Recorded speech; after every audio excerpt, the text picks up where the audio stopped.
The Christmas tree that wouldn't stop growing. The Johnson family always had trouble agreeing on a Christmas tree. Dad wanted a huge one, Mom preferred something modest, teenage Sarah thought trees were so last century, and little Tommy wanted whatever tree would hold the most presents underneath. This year, they compromised and bought a nice, medium-sized Fraser fir from Peterson's Tree Farm. It fit perfectly in their living room corner, and everyone was happy. Well, almost everyone. "I wish I was bigger," the tree whispered to itself that first night. All the other trees at the farm were so much more impressive. Now, this particular tree had been grown in soil that had been accidentally fertilized with a mixture of Mrs. Peterson's experimental plant food and Christmas magic from when Santa's sleigh had landed there the previous year. So when the tree made its wish, something extraordinary happened. The Johnson family woke the next morning to find their tree had grown 2 feet taller overnight. "That's odd," said Mom, staring upward. "Didn't we measure this yesterday?" "Trees don't grow that fast," Dad muttered, getting out his measuring tape. "Must be the heat from the house making the branches spread out."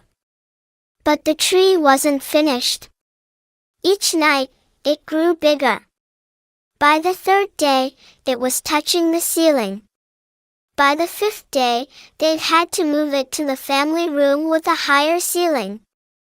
By the 7th day, Dad was cutting multiple feet off the bottom of the tree.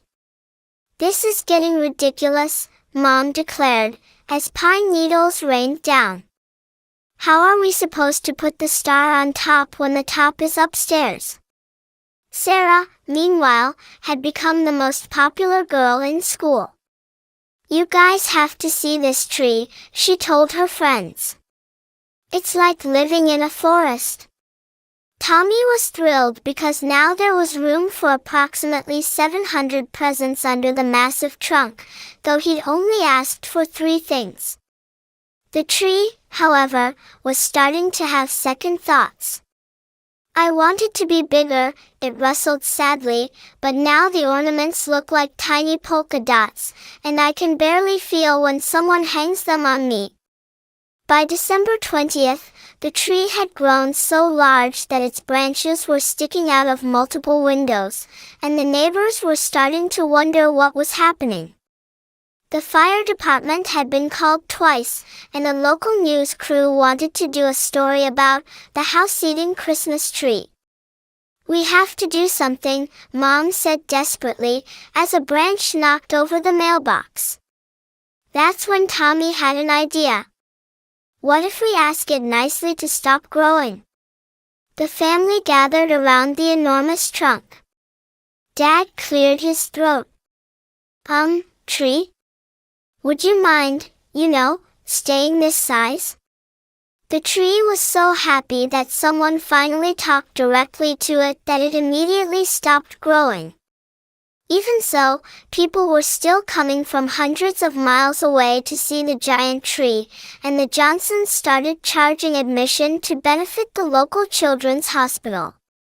Best of all, Tommy discovered that a tree this size didn't just have room for more presents, it had room for more love, more laughter, and more family memories than they'd ever imagined. Just don't ask what the family had to do to take down the tree after Christmas. The end.